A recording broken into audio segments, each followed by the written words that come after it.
une affaire mise en délibéré, on va laisser le temps pour le juge de décider souverainement. Souhaitons que la fumée soit blanche, que le droit puisse triompher.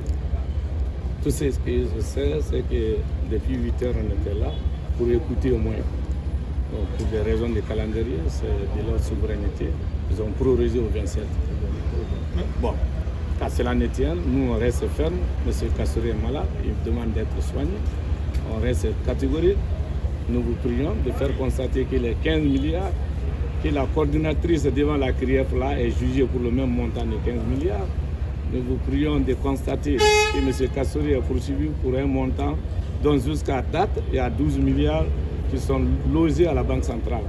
Et nous retirons que les 3 milliards, c'est sur appel d'offres que l'acteur ministre de l'énergie a bénéficié pour faire sur l'entretien sanitaire de l'ensemble des hôpitaux de la République.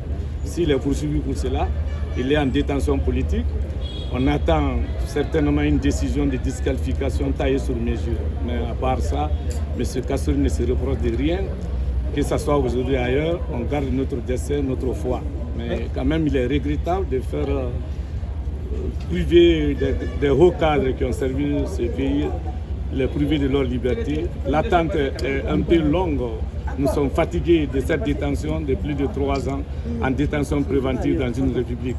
Nous prions Allah que le destin soit au rendez-vous, que la République soit franchement respectée pour respecter ses hauts cadres, parce que Kassory ne mérite pas ça avec la plupart des hauts cadres qui ont servi ce pays. Si on fait des disqualifications purement politiques sans penser à Dieu aussi, le souverain décide. Donc notre destin et le destin même de la République est entre les mains de Dieu.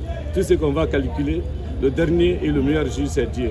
Kassory croit à sa foi, à sa famille, à la République et il croit à son innocence. Souhaitons que le droit triomphe. Je vous remercie.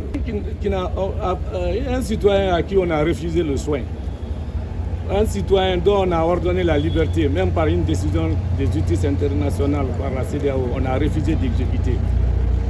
Un citoyen qui a été libéré ici par devant la CRIEF avec le cautionnement de 3 milliards, on a refusé de le libérer. Un citoyen dont on a ordonné l'évacuation sanitaire, on a refusé de le permettre de se soigner. Vous attendez quoi maintenant de potable? Si c'est le contraire, c'est ce qui va nous surprendre. Mais nous, on sait que notre lettre d'appel est disponible parce que ça sera une condamnation politique pour le faire disqualifier. Et ça ne marchera pas parce que Dieu a le dernier plan. Merci. Merci.